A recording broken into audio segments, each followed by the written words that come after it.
Okay, let us start with the unit number 2, statistical inference 2. So in this unit also, we are going to learn about two more measures of statistical inferences, correlation, covariance, and the method of positions also. What's the importance of it, how to do this method of positions, practically with the help of formulas, with the help of programming language, that we will see step by step here. Let's start with the first. The first concept is called as covariance. Covariance, we have talked about a variance. Variance is the method to check the spread of the data within a set of elements here. Now, connected to that, we are having a concept of covariance here. So covariance is a measure of how much two random variables vary together. How much two random variables, means two features, two set of elements vary together at a time.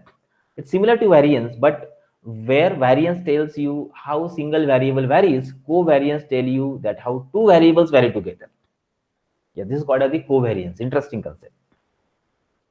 And with the help of covariance, the variations of multiple variables can be seen at a time.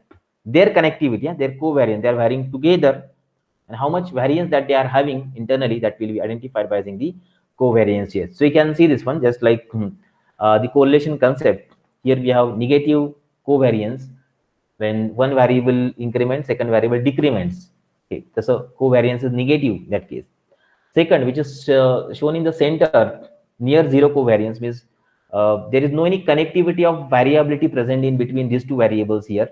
And in third case, there's a large positive covariance when one variable increases, according to second variable also increases. So they are having large positive covariance present here.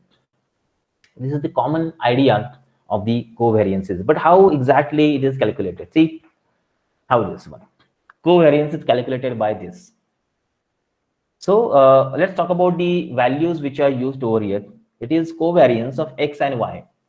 Two elements we have, and I want to identify the covariance between these two elements. That's equal to summation of xi minus x bar. So ith element. So I'm having some n number of elements. Let's say n number of element inside x and inside y.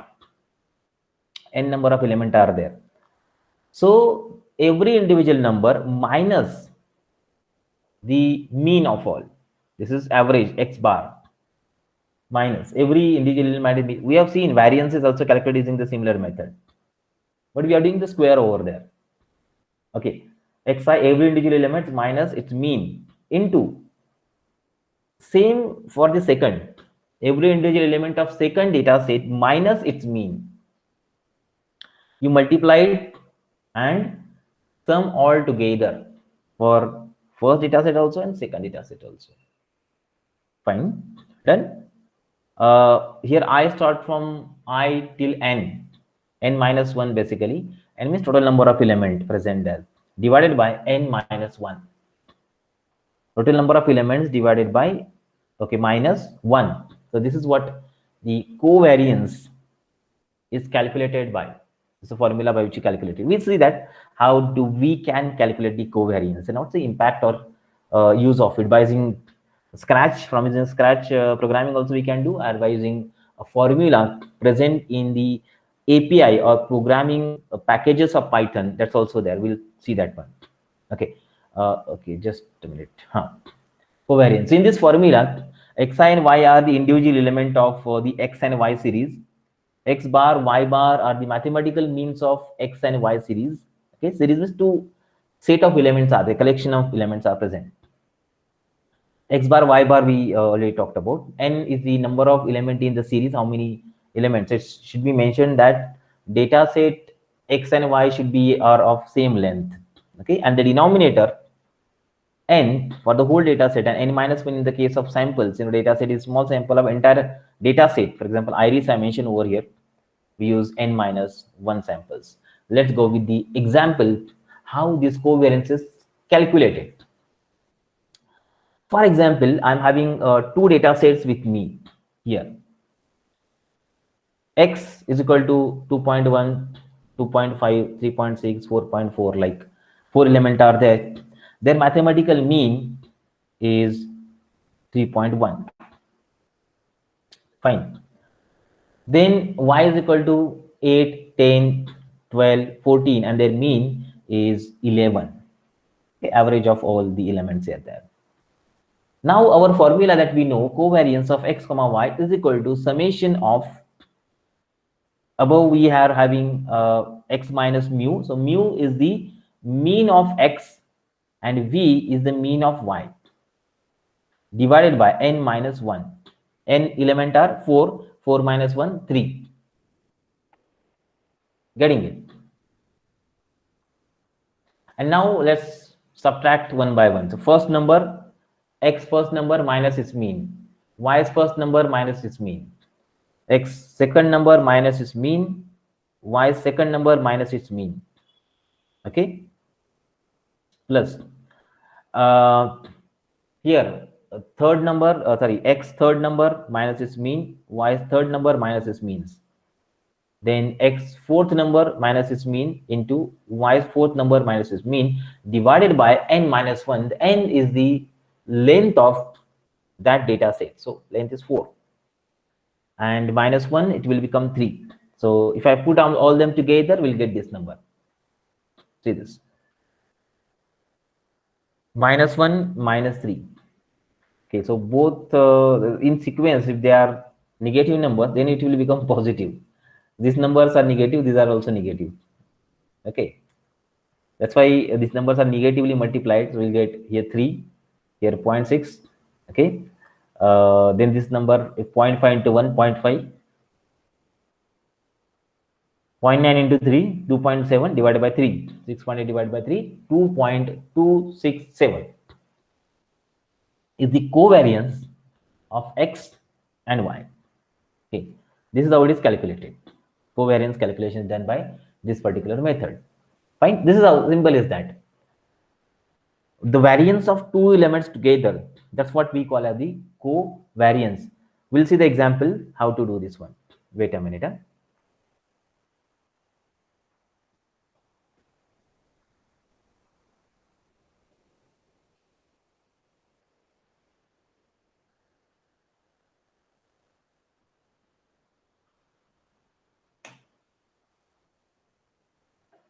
Yeah, let's see. So I have created a simple formula by which it's possible to identify the covariance of the data.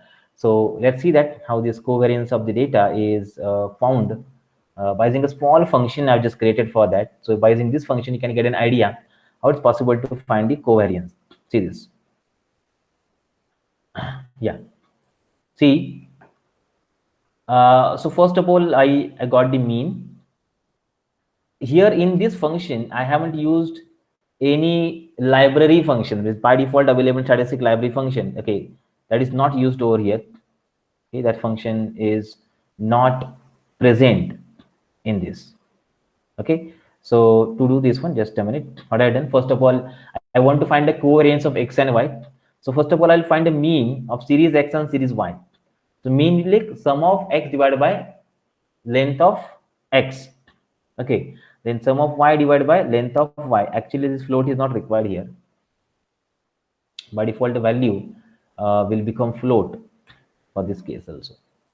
Okay, mean x, mean y. Then subtracting the mean for individual elements. See, for that purpose, I have used one concept of list comprehension here.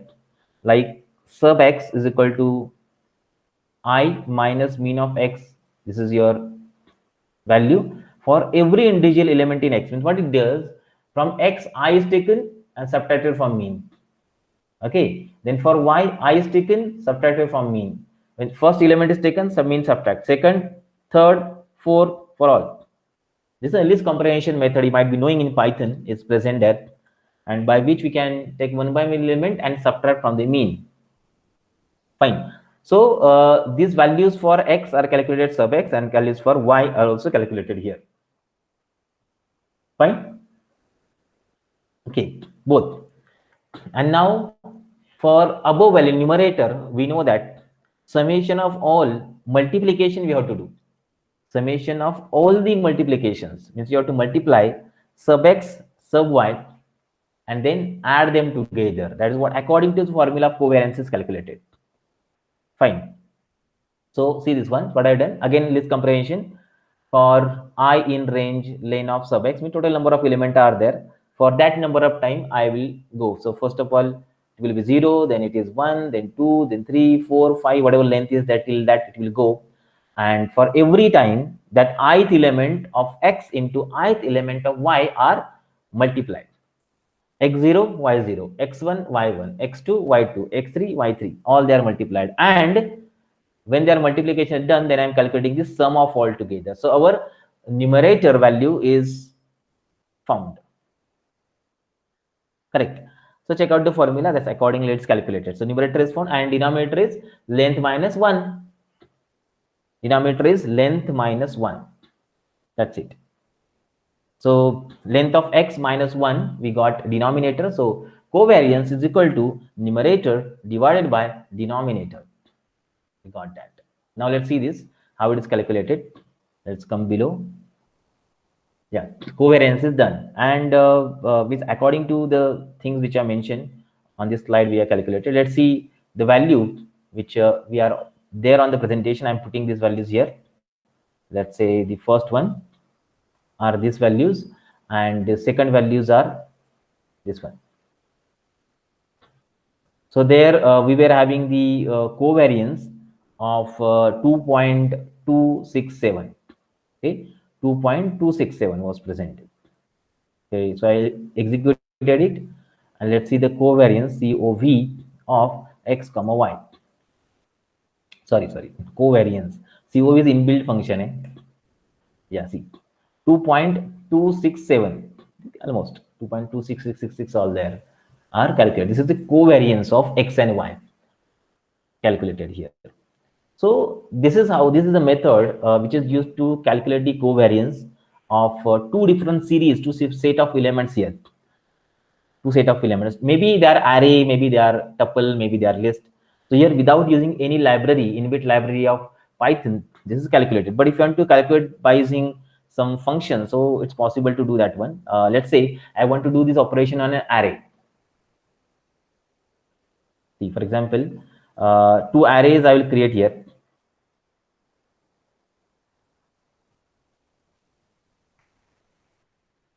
And these two are the arrays. Okay, like this.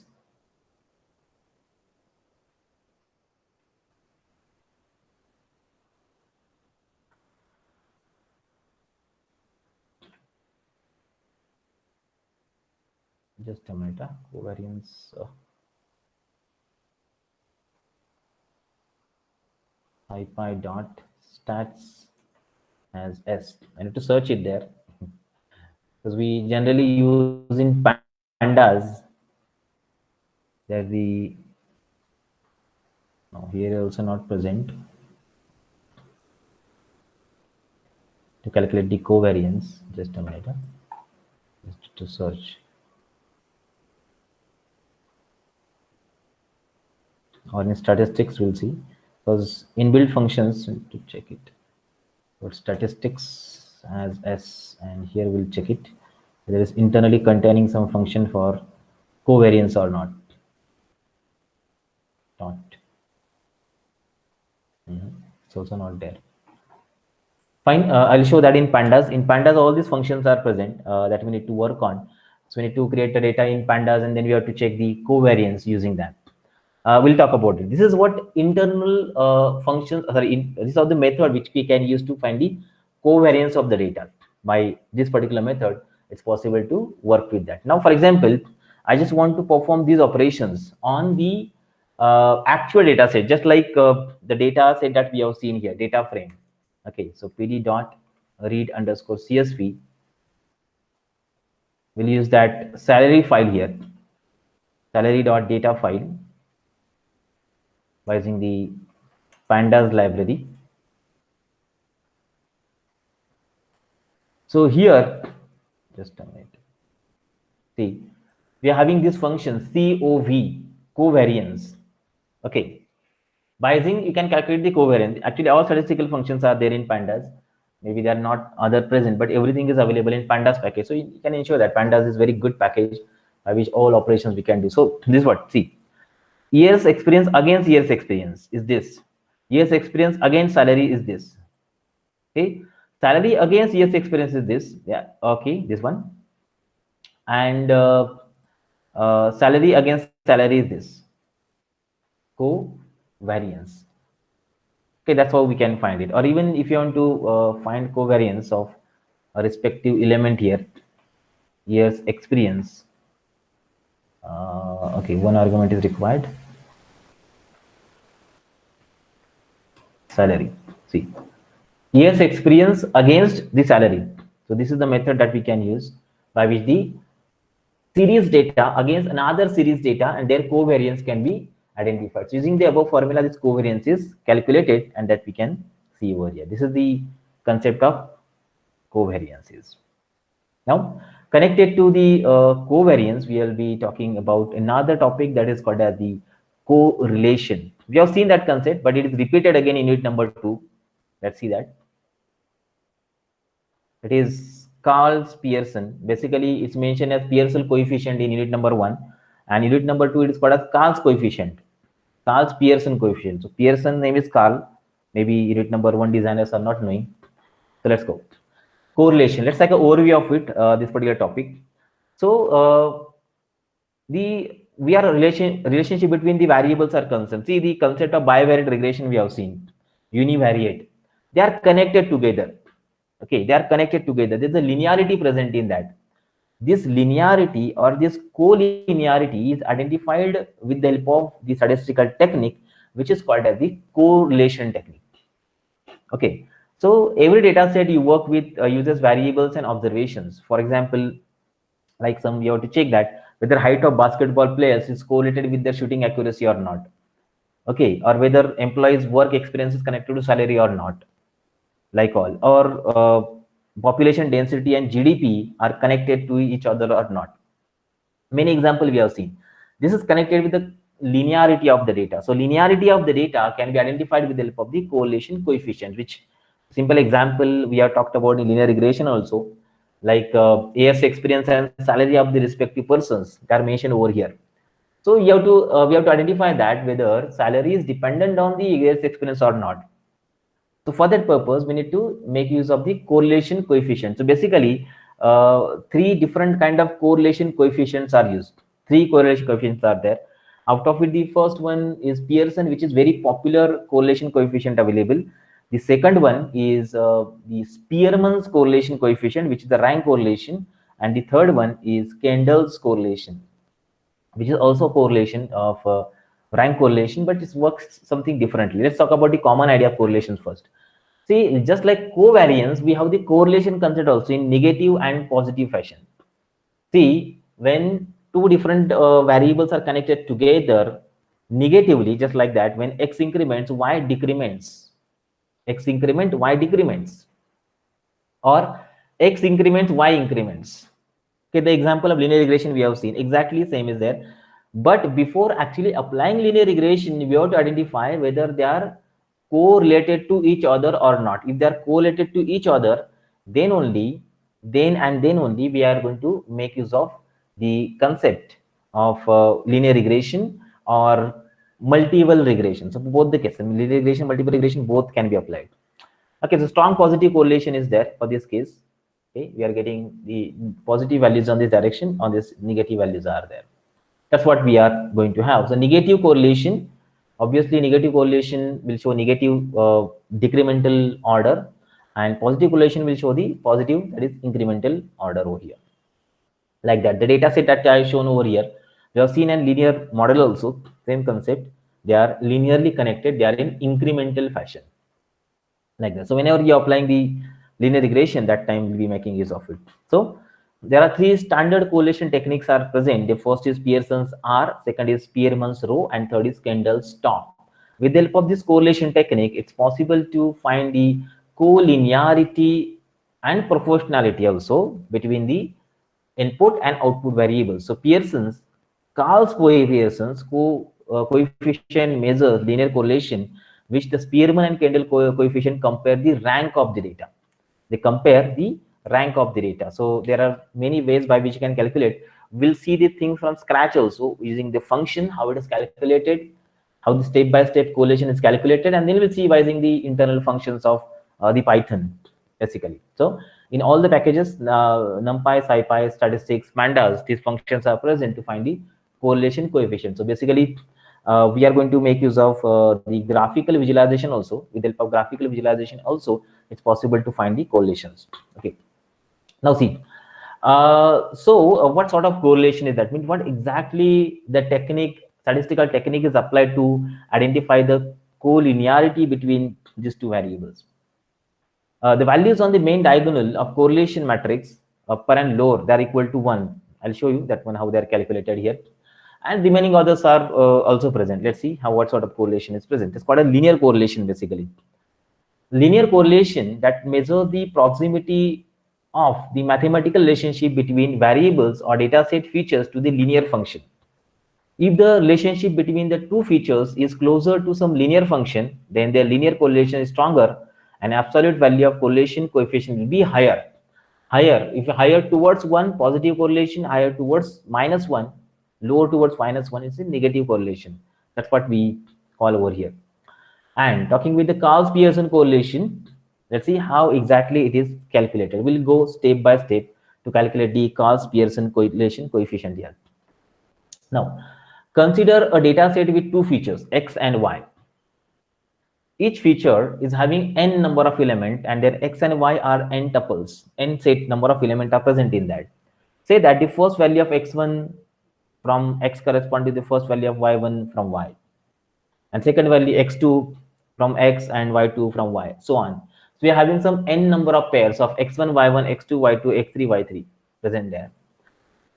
Using this concept, the Pearson correlation coefficient is calculated with the concept of product moment correlation. It is the measure of linear relationship between two features. It's a ratio of covariance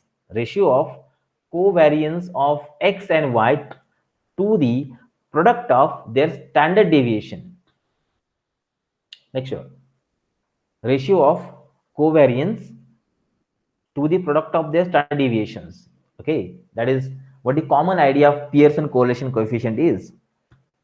It's often denoted by the letter R, and that's why it's called as Pearson's R. Okay, and check out the equation. This is our equation. See what I told over here. The ratio of covariance of X and Y and product of their standard deviation. Covariance of X and Y. Okay, check this. Is it there? Covariance of X and Y and product of their standard deviations. Fine. Exactly. So we'll try that mathematically also. Is it exactly same concept is there or not in correlation? So last time when I have seen correlation where we were not knowing covariance. Now we know covariance, and now I've seen the collection of covariance and the standard deviation. See, many things are connected. Variance square is standard deviation, remember, and the ratio of covariance and standard deviation is called as correlation. Fine, things are connected together. So if you want to understand, you can do the things practically and try to identify, yeah, this is how connected. So in this formula, we have xi, yi, individual element of the X and Y series. Correct. That is what we calculate the covariance already. And the numerator corresponds to the covariance of X and Y divided by denominator correspond to the individual standard deviation of X and Y. The multiplication of standard deviation of X into standard deviation of Y. Correct. So summation of I is equal to 1 to n for all xi minus mean of X into yi minus mean of Y divided by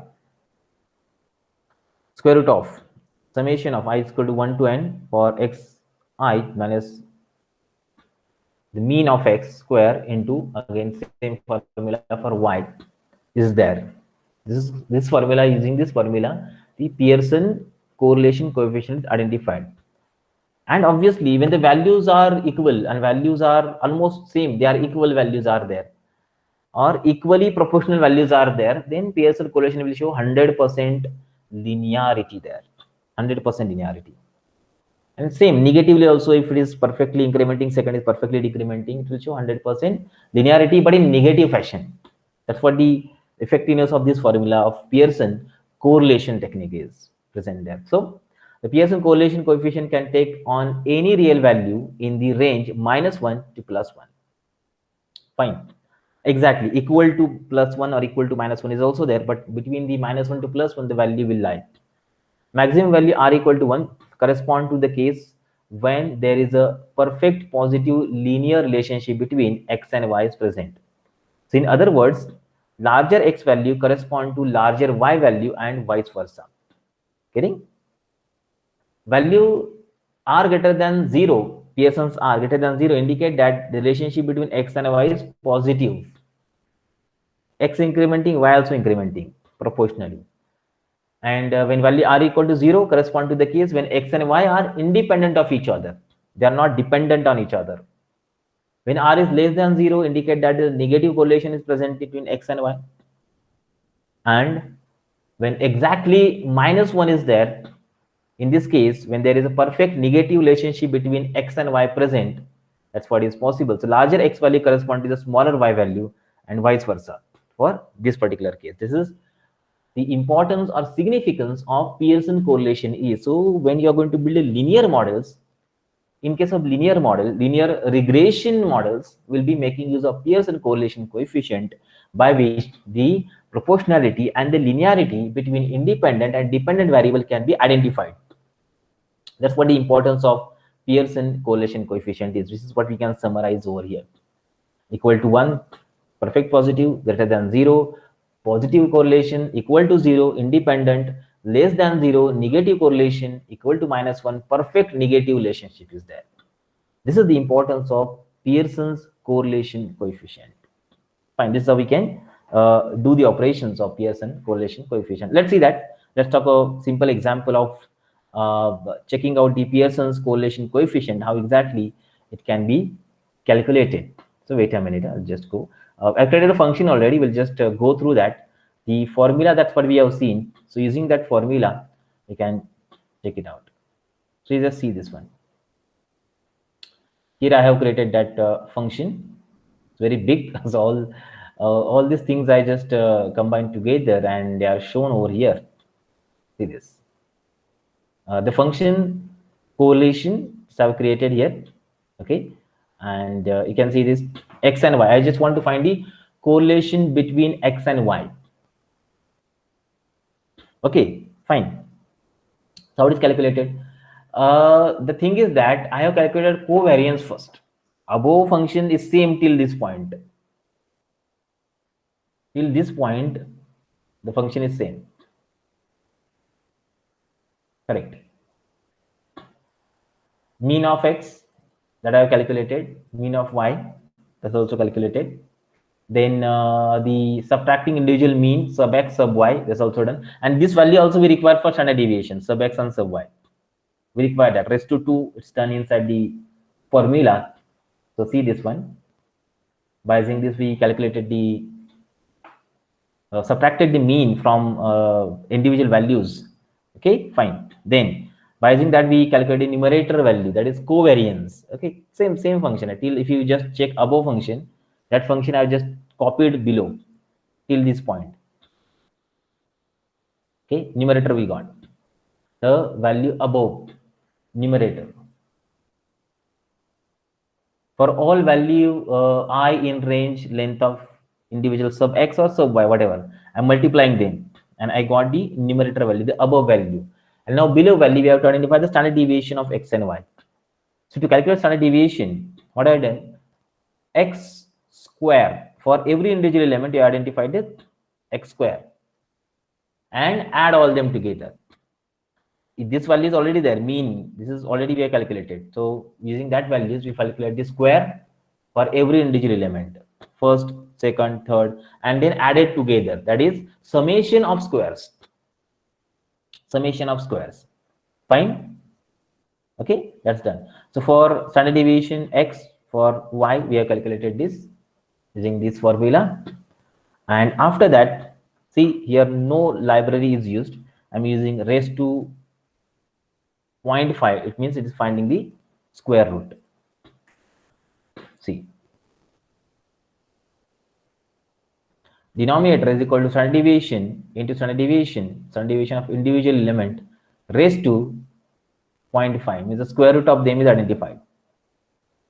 Square root of them is identified, and then we got the denominator. So numerator is this, the covariance. Denominator, that is containing the multiplication of deviations.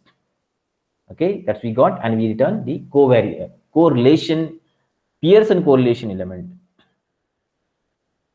Pearson correlation that we have calculated. This is how it's possible. So these techniques are used to work on a set of element, on a series of data, find a correlation. And now let's see, let's find a correlation of two different elements here. I'll show you the x and y. For example, x I'm getting here.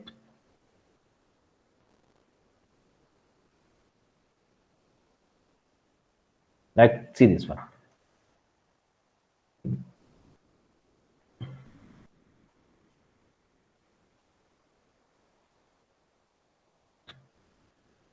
Okay, so for example, something like this, we have the, you can observe that x is incrementing, y is also incrementing. Fine, but there is no proportionality present between them. There is some up and downs are there. Okay, so maybe you can check it. Correlation between x and y. Oh, what's missing? 8 minute, 9. Oh, one number is less here. Yes, see, 0.91. Okay. 0.91, 91.98% they are collinear. That we can find by using this particular formula, which is elaborated in this function. Correct. This is the correlation of it. Or if you observe few more, like I am having P.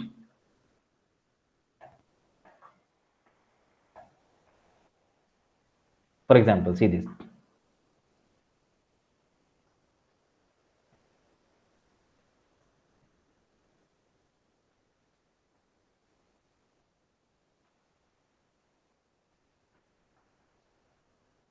What do you think? What should be the collinearity that they must be having?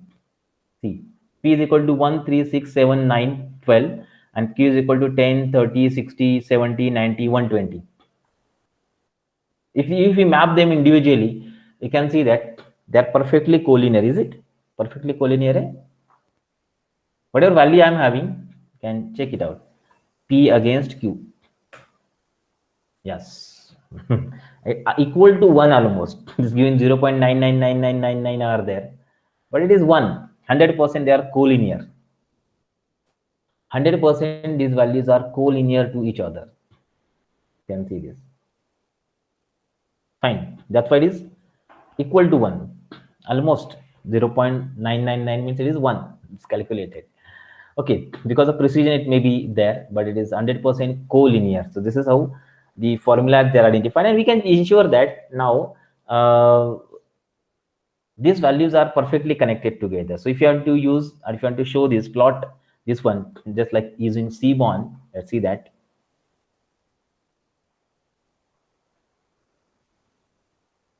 Okay, let's use a regression plot.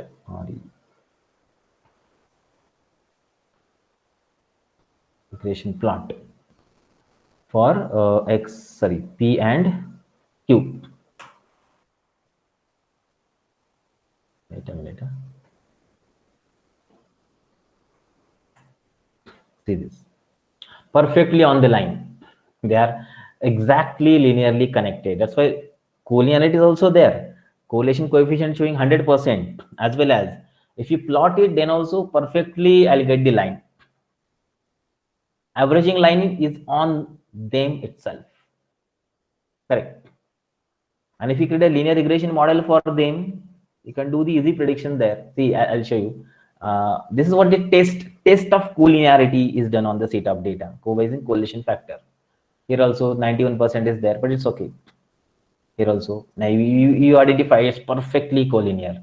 Now, what's the application of it? If I create the model of 6 there. See, import.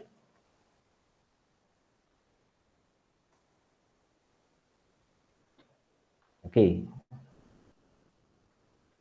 And P against Q. Then model is created. Now we know when value input is 1, it's 10, 3, 36, 30. Now some value is not present here. Let's say number 18 is not present. And now to identify the expected output when P is equal to 18, what is the value of Q? In P is 18, then what is the value of Q? So in previous unit, we have talked about linear model. So see that y is equal to mx plus c. So y will be what we are expecting there. M is model dot slope. X 18 plus c intercept. When input is 18, for this case, what is the output? 180, correct? Getting this. Into slope plus intercept. Intercept is somewhere, I think, at 10 or 9. Here you can see the intercept is here. It's intercepting the y-axis. If I want to change this value, when input is 45, almost 450, so again precision problem is there. 449.99999 or all are presented there. Means this is how perfect linearity is identified. Okay, linear regression. That's why you have seen next unit, previous unit, and now this is the application of your correlation coefficient. Importance of creating a linear models is identified with the help of the correlation coefficient, Karl-Pearson correlation coefficient. That's how we can find it. Okay, so correlation coefficient identified with the help of this particular technique. And if you are going to use from the libraries, from internal libraries, so the functions are present almost everywhere. In S also, I think it's present. Stats, let's import NumPy. And in NumPy, we are having that coefficient, correlation coefficient for P and Q. Yeah, it's 100%. See, 1, 1, 1, 1. P against Q, P against P, P against P, P against Q, Q against P. They are 100%. That we can find. And in case of X and Y also, you can see for X and Y, it was calculated as 91.98, correct? Correct? See this. Covariance will change if you change the number X to Y, Y to X, but correlation will not change. Remember, if you want to check correlation between X and Y and Y and X, both will be same. Okay, so almost all the statistical packages, including pandas, numpy, scipy, we can identify the correlation coefficient, and even other correlation coefficient can also be identified. That's you have to pass the method to them, then we can use it there. So here in S, I think Pearson R is there. That's a function is different. Pearson R that we can use to calculate it. Pearson's R. This is the probability value, P value. This is your 91.98 is the correlation coefficient which is present between X and Y. Like this we can do. And if you want to go with another, maybe they are not there in your syllabus, but see this. S dot Spearman R. Spearman's row.